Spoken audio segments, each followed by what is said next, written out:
Halo sahabat nonton, siapa nih yang penasaran dengan kelanjutan cerita dari drama Crash? Yuk kita mulai aja alur cerita kelanjutan episode 7 ya.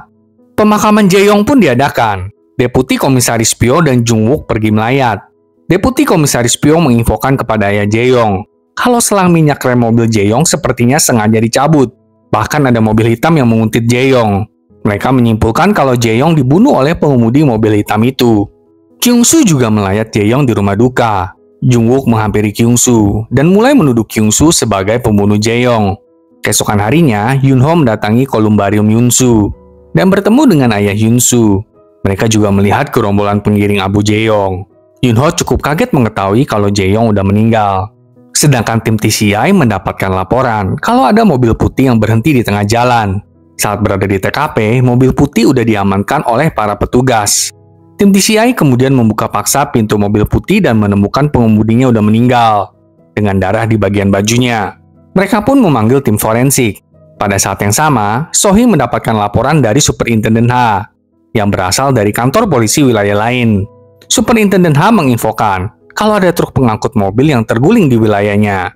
Tapi Yun-ho juga ikut-ikutan masuk ke TKP tanpa tanda pengenal kepolisian. Langsunglah tim TCI pergi ke lokasi di mana Yun-ho berada. Superintenden H meminta Sohee untuk membawa Yun-ho pergi dari TKP, karena wilayah itu bukanlah wilayah tim TCI. Sohee dan Yun-ho kemudian mendatangi tim forensik mengenai kasus mobil putih. Dokter forensik menjelaskan kalau ada gesper gerigi di leher pengemudi. Gesper gerigi adalah alat untuk mengamankan truk selama pengangkutan. Dan setelah dianalisis, sepertinya ada seseorang yang sengaja memotong gesper gerigi itu. Dan yang lebih mencurigakan adalah lokasi mobil putih berhenti tidak terlalu jauh dari TKP truk pengangkut mobil yang terguling.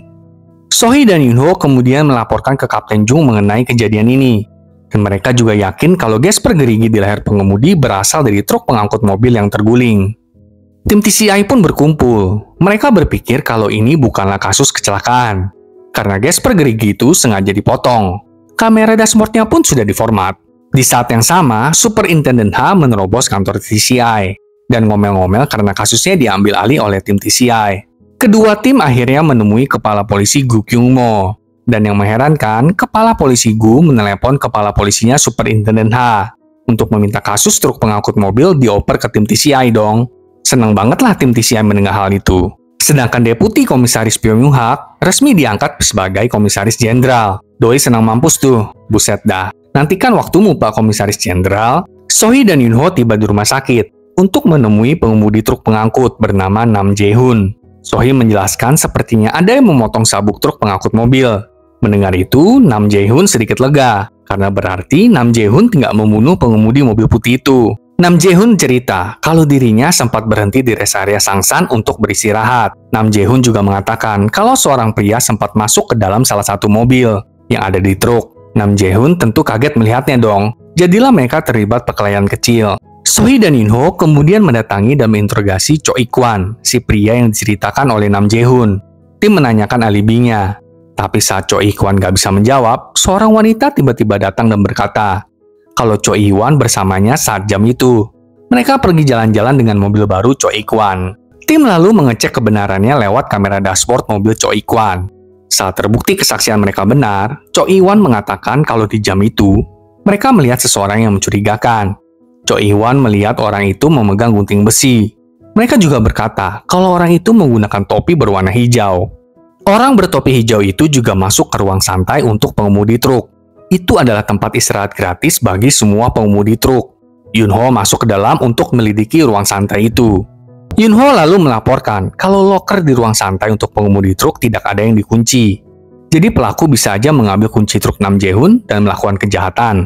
Sementara Nam Jae-hun mandi. Lalu menghapus kamera dashboard truk Nam Jae-hun. Tapi masalahnya, CCTV di ruang santai itu tuh rusak. Jadi tim hanya bisa mencari info tentang orang bertopi hijau lewat daftar tamu aja. Sedangkan kita melihat ayah Jung-wook dan ayah Jae-yong sedang mengobrol. Mereka membahas kematian Jae-yong. Ayah Jae-yong memberitahu kalau Jae-yong mendapatkan artikel tentang tabrakan Hyun-soo. Pyo Myung-hak mengira kalau orang yang membunuh Jae-yong adalah orang yang mengirimi mereka artikel tabrakan Hyun-soo. Dan dari percakapan mereka, kita mengetahui kalau suami Hyun-soo ternyata sudah meninggal. Jadi siapakah pengirim artikel itu ya?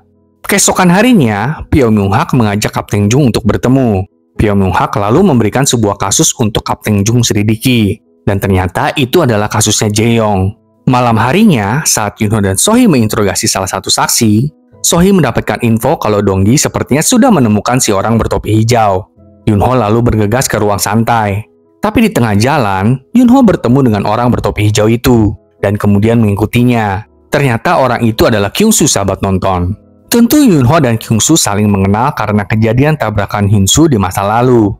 Dengan gelisah yang cukup berlebihan, Kyung-soo langsung menuduh Yunho kalau Yunho yang membunuh Jae-yong. Mendengar tuduhan itu, kebingunganlah kan si Yunho. Kyung-soo langsung pergi dengan truknya. Sohee kemudian menjemput Yunho dan mengatakan kalau Kyung-soo adalah tersangka mereka.